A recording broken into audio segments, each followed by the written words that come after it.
Hello and welcome. My name is Waldo and I'm swapping a 5.9 Cummins paired with an Eaton Fuller manual transmission into the GMC truck behind me. By the end of this video, I'm determined to have this engine and transmission securely mounted in that truck. There's going to be quite a bit of welding and fabricating, so stay tuned.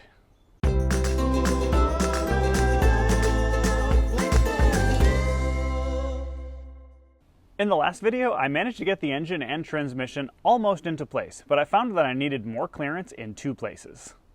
The first is that the crossmember here is far too high for the engine to fit. I'm going to cut the top of it off and fabricate and weld on a new piece where I can attach the engine mounts. The second issue is that there's a lip where the firewall and the transmission tunnel meet. I think I'm going to, shall we say, persuade it to move out of the way of the transmission. Once I make these changes, I should be able to get the engine and transmission into place and fabricate custom motor and transmission mounts. Let's get to work. All right, so I've gone ahead and drawn a line with chalk here and a line with chalk there to mark where I'm going to cut this. So I'm going to grab the plasma cutter and I'm just going to cut those right off.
So at its widest, this is about 4.5 inches, and as for the height of it, it's about, say, 12.25 inches. So I'm going to go ahead and cut out a piece of steel to just put right in here, and I'm going to use 3/16 inch plate because this is approximately 3/16 inch.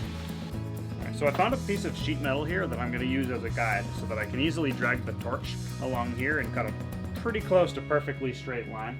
I'm going to cut this piece out here, and this is actually long enough so that I can do both sides, and then I'll cut it roughly in half and in here, and I'll have two pieces, and then I'll fit them to the truck and I'll trim them to make them the right size once I get over there. But this will be pretty close to the right size.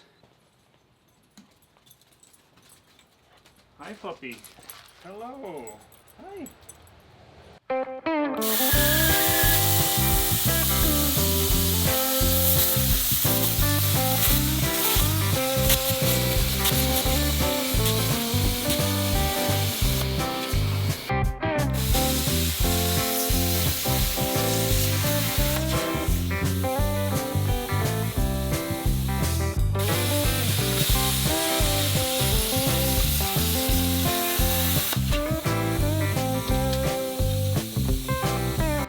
So I have these plates approximately in place. The plate on this side fits a lot better than the one on this side, but they both need some adjustment. They need some grinding and cutting to get them to fit properly. Later that same evening. Alright, so I did a bunch of cutting and grinding and I got these plates to fit pretty well. So up next, I'm going to bring these over to the drill press and I'm going to drill holes in each one of them so that I can attach the engine mounts. Alright, so here I have the top plate that I've fabricated here, and here I have the bottom piece of the motor mount clamshell. And I'm going to use this as a template or sort of a guide, so I know where to drill the 3 holes through this. Now I'm going to be using 3/8 inch hardware, so what I have here is a 25/64 drill bit, which is 1/64 of an inch larger than 3/8, and that will not only allow the bolts to fit through easily, but it'll also give me a little bit of slack just in case I don't quite line these holes up perfectly.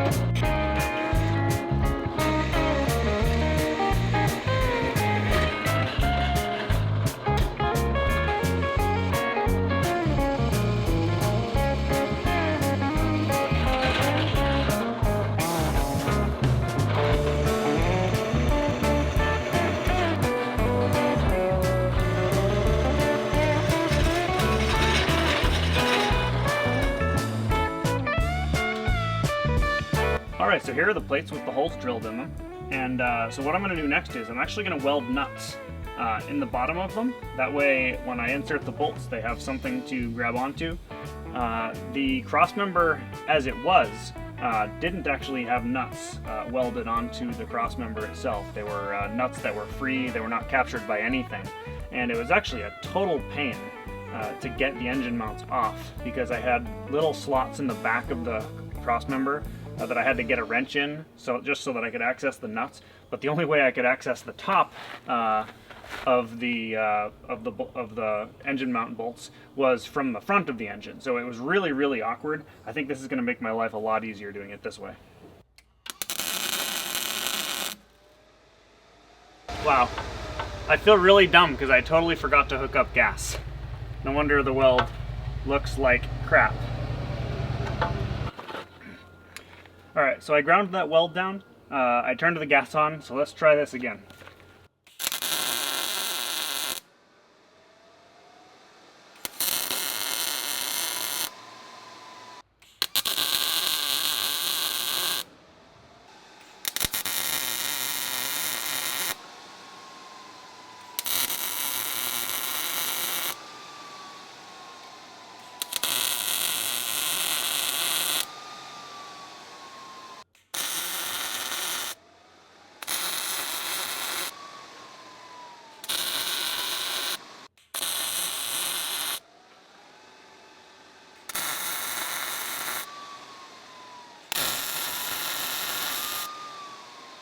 Alright, let's start out with the left side. I'm going to start out by putting a few tacks on this, and then I'm just going to fully weld it.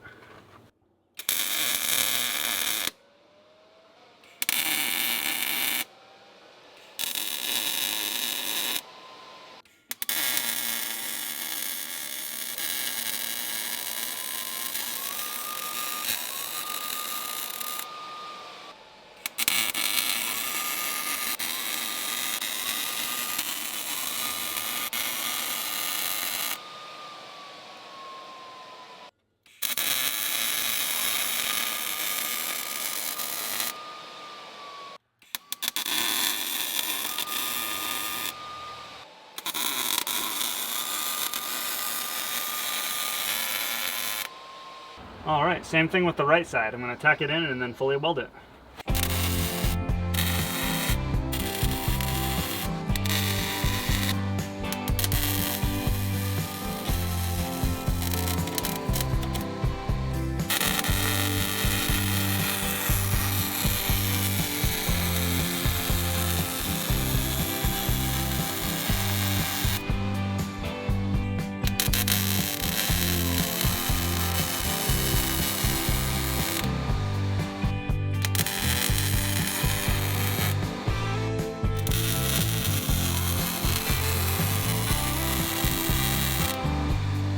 Alright, and here is the finished product.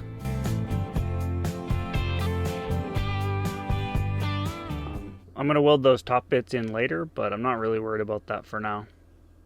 Alright, the next task is to make some room at the seam between the firewall and the transmission tunnel. The question is, how persuasive should I be?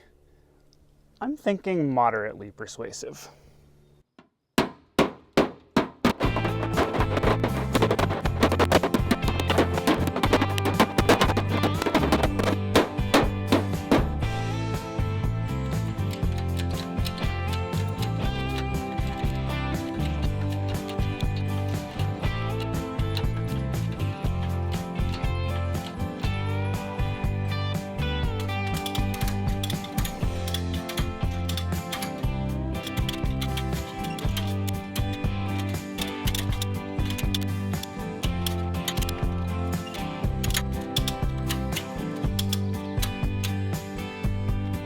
Before I go any further, I'm just going to remove the oil pan because I think it's probably going to have to come off in order for this engine to fit.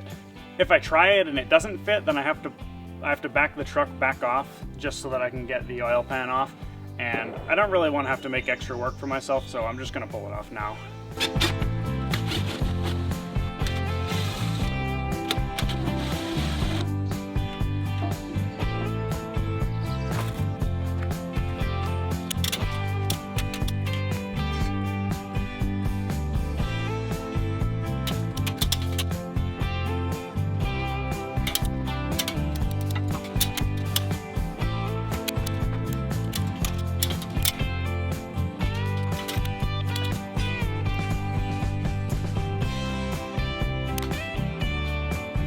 Alright, so the engine right now is as far back as I can get it without any further modifications. So if we come take a look over here, so I have this yellow string marking the center of the holes for the radiator supports. If we look here, we have a little over 3 inches from the center of those holes to the crankshaft pulley. And what that means is that I have just enough room to get the radiator support in. So I'm going to be using an electric radiator fan, and the problem is that I don't know how thick it is. I haven't even ordered it yet. So it's going to be really difficult for me to figure out how much room I need for the radiator fan. So I think the solution is I'm just going to try to get the engine to go as far back as I can. So I'll show you what's stopping me from getting it back further. Now the first thing that's stopping the engine from going back any farther is that the transmission bell housing is hitting the firewall. I don't think that's too much of a problem. I think what I'm going to do is I'm going to mark where it's hitting and then I'm going to cut it out. That'll give me room, and then I can go ahead and I can weld in some pieces later, do a little bit of body work to patch that up at a later date. Alright, so here we have the transmission and the crossmember onto which the transmission mounts. And as you can see, the bottom part of the transmission is currently hitting the crossmember. If I move up a little bit, you can see it's about, that's about how far it's sticking down. There is a little bit of room for me to move the transmission up. So I think what I'm going to do is I'm going to try to move the transmission up a little bit, and then we'll see what happens with this. If I really need to, I can undo the bolts for the crossmember and move it back. I'm also not exactly sure how I'm gonna mount the transmission to the crossmember though. Let's come around back here. If we come around back, you can see the parking brake is actually resting on the crossmember. So even if I do get it up an inch or two, I don't really have room for the transmission mount to fit on top of the crossmember. So yeah, we're gonna have to see what happens on this one. And then lastly, if we look at the front crossmember, the engine is down about as low as it needs to be, but the engine is actually resting on the crossmember on this side. There's no oil pan there either. And then if I go down here, the engine is not resting on the crossmember on that side, but I have very little room to fit an oil pan in there. So I think I might need to take a little bit more of the crossmember out. Luckily, all the work I did to put these plates in here is not all lost. I'm going to leave the top parts in, but I think I might cut out just a bit of the middle to make more room. Well, I marked the firewall where I need to cut into it, and now all I have to do is just roll this truck back and we'll make some more changes. Later. Alright, so I've gone ahead and drawn lines in chalk on the crossmember where I want to cut out. So basically I'm just going to be removing this bit of the middle section, and we'll see if that gives me enough room. I guess one thing to note is that I left in these top bits here where the engine mounts go, and I'm cutting pretty close to them, but I'm leaving plenty of room so that this doesn't have to change.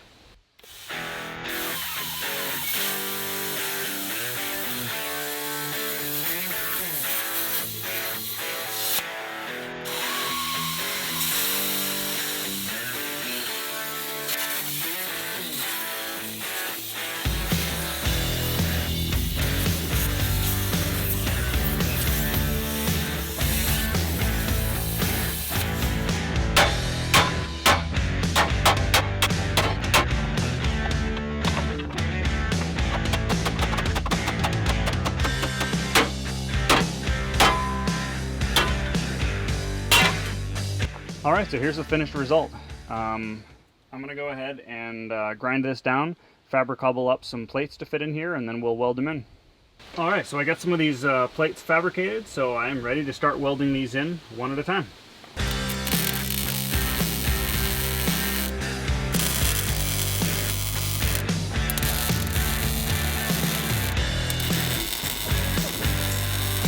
You know what, I changed my mind. I'm going to tack all these in first, then I'm going to fully weld them.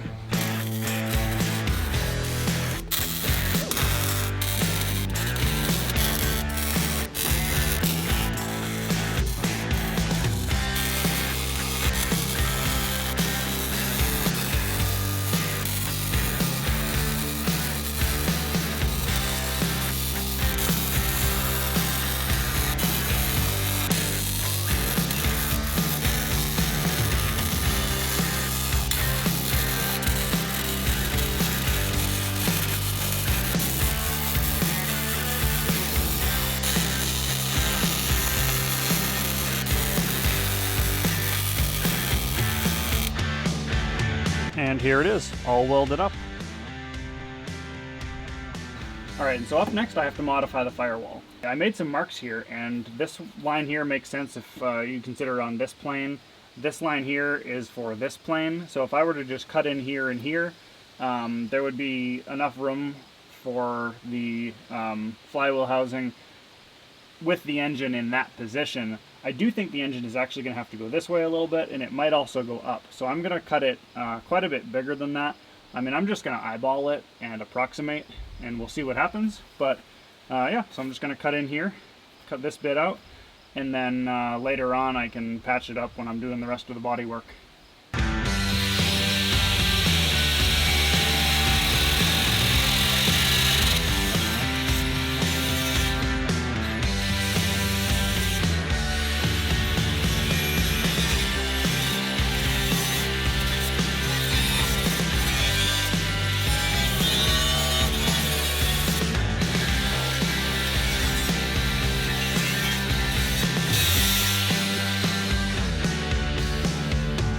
Alright, so I went ahead and got the engine back into the truck.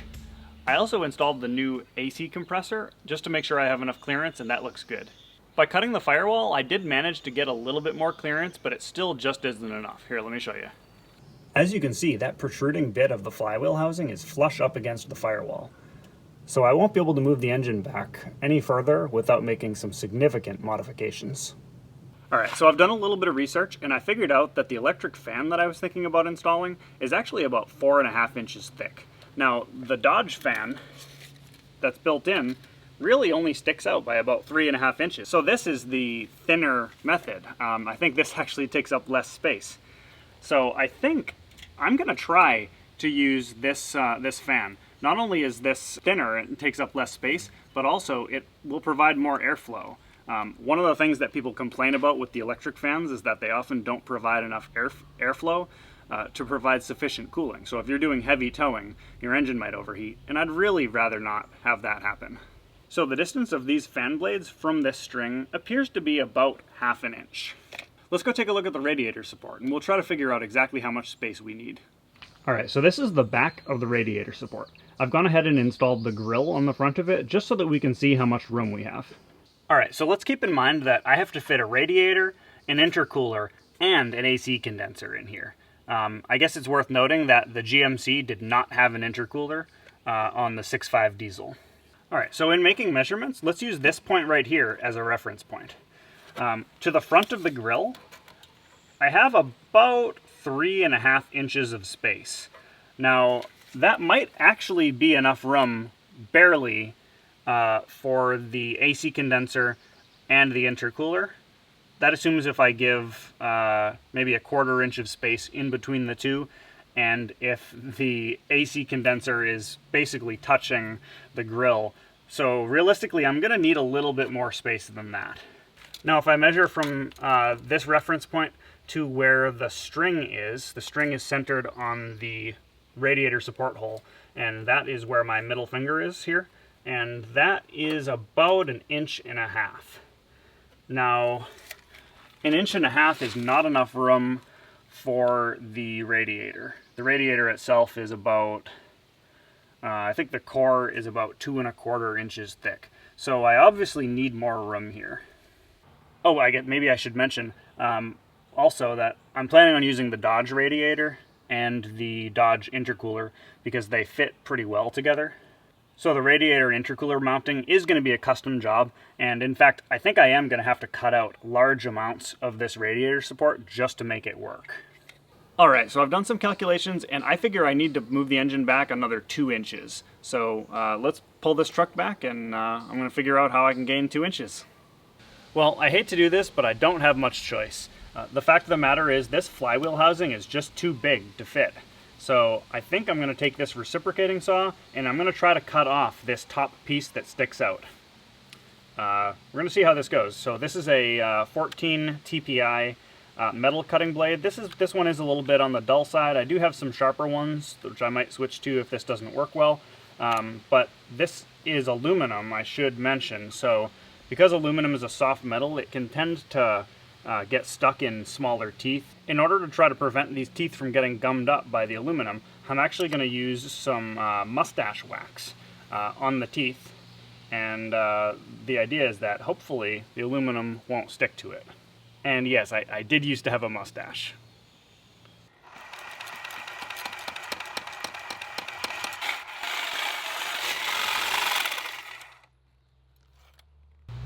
Seems to be working well so far. I don't see any significant amount of aluminum plugging up the teeth.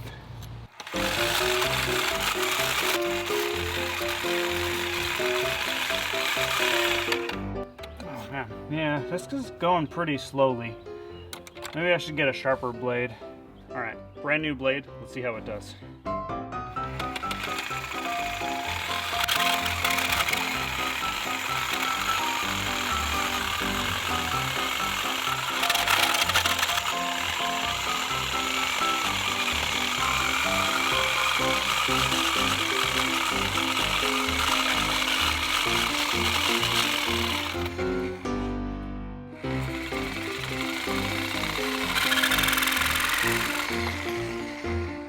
I'm pretty happy with that cut. It's fairly clean, and it's just about the right angle too.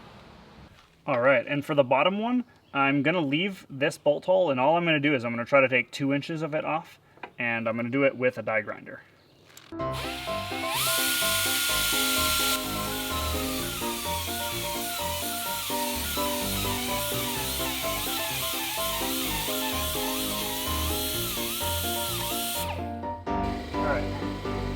This is gonna take a little while. Much later. All right, so you can probably tell that it's now dark out.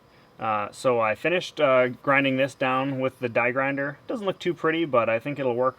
And then I also did the other side. I cut the mount off there, and then for the lower one, I went over that with the die grinder. Yeah, so I think that's all I needed to do to make room for this thing to go back a couple inches.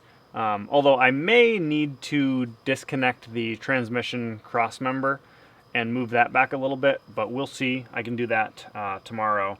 So yeah, so tomorrow I'm going to do what is hopefully my final test fit of this engine, and we will see if it fits. Tomorrow. All right, I have the engine back in, and so far it looks like I've gained about 1 inch. What's currently stopping it from going any further back is the transmission crossmember, so I think it's time to remove it. All right, I'm going to try out my new battery-powered 3/8 impact on this, and we'll see how it does.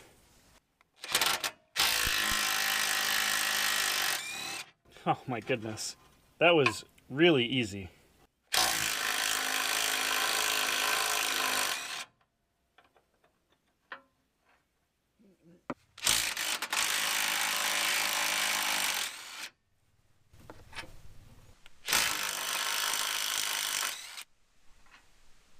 Alright, this exhaust is kind of in my way, so let's remove it the easy way.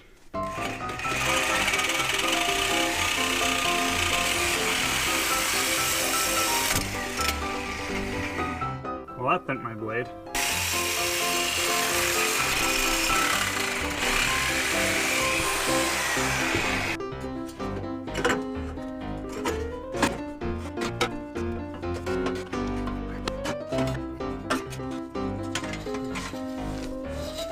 The downpipe here is kind of weirdly shaped, so that made it a little tricky to get out.